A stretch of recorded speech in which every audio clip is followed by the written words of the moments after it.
warahmatullahi wabarakatuh. Waalaikumsalam warahmatullahi wabarakatuh. Bagaimana kabarnya Anda semuanya? Baik. Apakah ada yang belum masuk nih?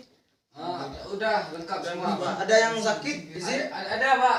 Siapa yang sakit? Dandi, Pak. Oh, Dandi. Oh iya, Dandi. Kenapa tuh? Sakit apa? Udah sakit 2 hari, Pak. Oh, 2 hari. Ada suratnya? Ada, Pak. Oke, baik. Sebelum mengawali pembelajaran kita pada pagi hari ini, ada baiknya kita membacakan lafaz basmalah. Bismillahirrahmanirrahim. Oke, baiklah. Kita absensi dulu ya. Ya, Pak. Dandi Irlandes. Itu sakit tadi, Pak. Oh ya, yang sakit tadi. Muhammad Iksan. Hadir, Pak. Rama Maulana. Hadir, Pak.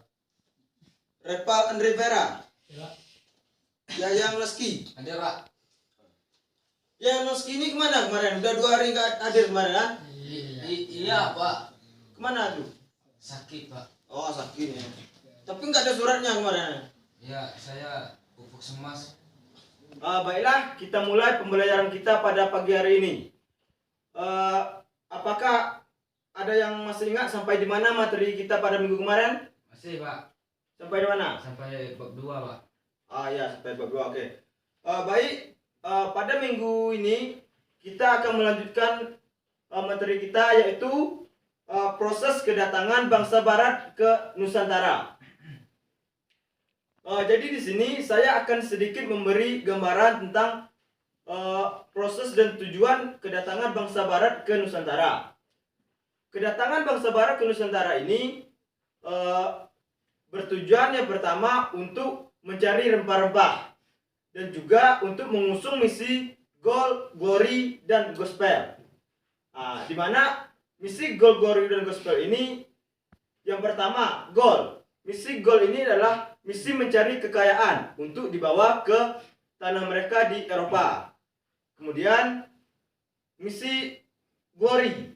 Misi Glory ini yaitu misi untuk mencari kejayaan. Dan yang ketiga yaitu adalah misi Gospel. Misi Gospel ini adalah misi untuk penyebaran agama mereka, yaitu Nasrani. Mereka mengusung misi ini untuk menyebarkan agama mereka ke Nusantara. Kemudian ada 4 bangsa Barat atau bangsa Eropa yang pernah menduduki Nusantara, yaitu yang pertama Portugis, yang kedua Inggris, yang ketiga Spanyol, dan yang keempat adalah Belanda. Dan Belanda inilah yang paling lama menduduki Indonesia. Ada yang tahu berapa lama Belanda menduduki Indonesia? Ya, Pak. Ya berapa lama? 3,5 abad, Pak. 3,5 abad. Ya, benar. Baik, untuk selanjutnya kita akan melakukan diskusi kelompok. Jadi di sini kita akan membagi menjadi 2 kelompok. Kelompok 1 dan kelompok 2. Jadi untuk pembagian kelompoknya bagaimana? Apakah Bapak sendiri yang akan membagi atau kalian? Langsung aja Bapak sendiri, Pak. Bapak sendiri yang akan membagikan. Ya. Gimana? Ya. Baik, kalau Bapak sendiri yang akan membagikan, di sini Bapak akan membagikan kelompok 1 yaitu Yayang Leski dan Repal Andre Vera, dan kelompok 2 yaitu Muhammad Iksan dan Rama Maulana. Tugas kalian adalah melakukan diskusi tentang bagaimana proses kedatangan bangsa Barat dan dampaknya bagi bangsa Indonesia. Itu tugas kalian. Silakan dicari dan didiskusikan dengan anggota kelompoknya. Nanti salah satu perwakilan dari anggota kelompok akan maju ke depan kelas untuk melakukan presentasi hasil dari diskusi kalian. Ya, Pak. Baik, bisa dimulai untuk diskusinya. Bisa, Pak. Silakan untuk diskusinya.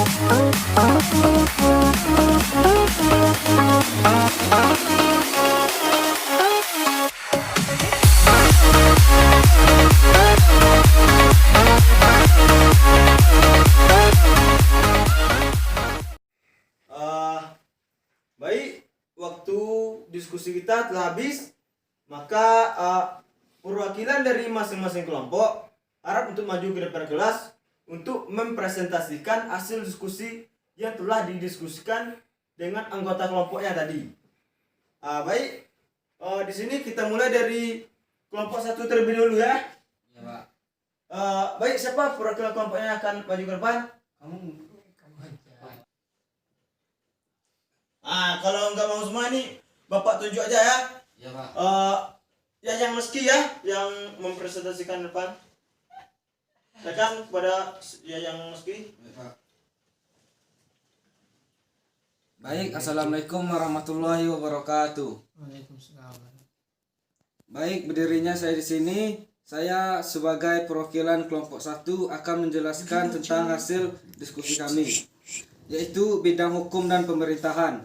Yang pertama, berlakunya hukum sipil di Indonesia, hukum pidana dan perdata yang berlaku di Indonesia diturunkan dari hukum sipil dari Eropa. Pada masa Gubernur Jenderal Herman Wilhelm Daendels diterapkan Kode Napoleon. Aturan hukum sipil yang berasal dari Prancis. Hukum ini sampai sekarang masih menjadi dasar peradilan Indonesia di bidang perdata dan pidana. Yang kedua, berlakunya pembagian wilayah dengan provinsi dan kabupaten pada masa Belanda. Pemerintah dibagi menjadi beberapa provinsi yang dipimpin oleh gubernur dan residenti berbangsa Belanda serta Regentschap atau kabupaten yang dipimpin bangsawan asli Indonesia. Sistem pemerintah provinsi dan kabupaten ini sampai saat ini masih dipakai di Indonesia.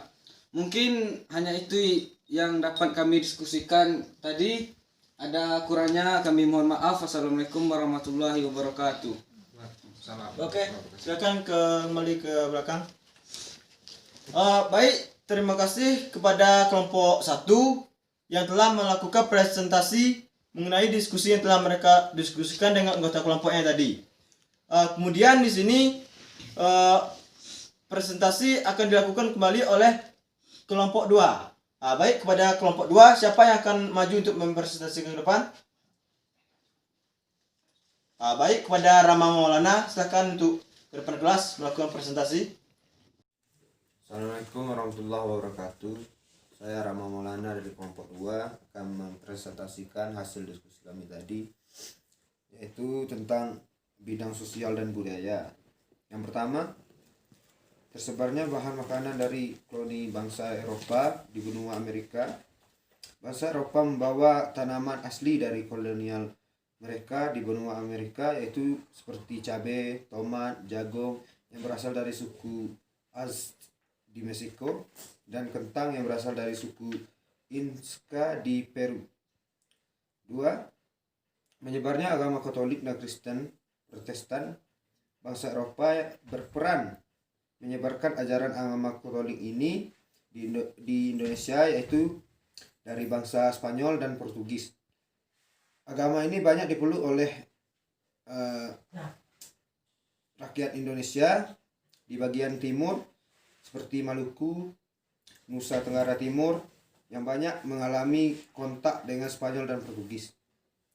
Sebagai negara Protestan, Belanda juga berperan dalam penyebaran ajaran ini. Yang keempat, masuknya kata serapan dari bahasa Belanda. Dampak penjajahan Belanda bisa terlihat dari banyaknya kata serapan bahasa Belanda di bahasa Indonesia seperti polisi, sanksi, televisi, dan lain sebagainya. Itulah hasil diskusi kami tadi. Lebih kurang saya mohon maaf. Assalamualaikum warahmatullahi wabarakatuh. Baik, terima kasih kepada kedua kelompok, yaitu kelompok 1 dan kelompok 2 yang telah melakukan diskusi dan presentasi ke depan kelas. Itulah hasil dari diskusi kita pada pagi hari ini. Semoga diskusi kita tersebut bisa bermanfaat. Baiklah, apakah masih ada yang kurang jelas dan ingin ditanyakan? Tidak. Yakin tidak ada? Tidak. Baik, kalau memang tidak ada, Bapak akan memberikan tugas. Tugasnya ini yaitu kalian harus membuat sebuah resum tentang materi kita untuk minggu depan. Ya. Harap untuk dikerjakan ya, sayang. Siap, Pak. Kamu sering nggak bikin tugas kamu. Nah, Iya, Pak. baik, sekian pembelajaran kita pada pagi hari ini. Bapak tutup, wabillahi taufiq wal hidayah. Wassalamualaikum warahmatullahi wabarakatuh. Waalaikumsalam.